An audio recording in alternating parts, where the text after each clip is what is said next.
بسم اللہ الرحمن الرحیم۔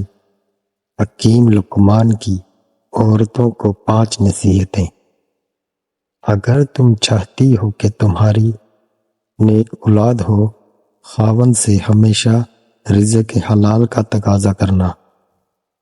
اگر تم چاہتی ہو تمہاری زندگی اچھی گزرے، ہمیشہ صدقہ کرتی رہنا۔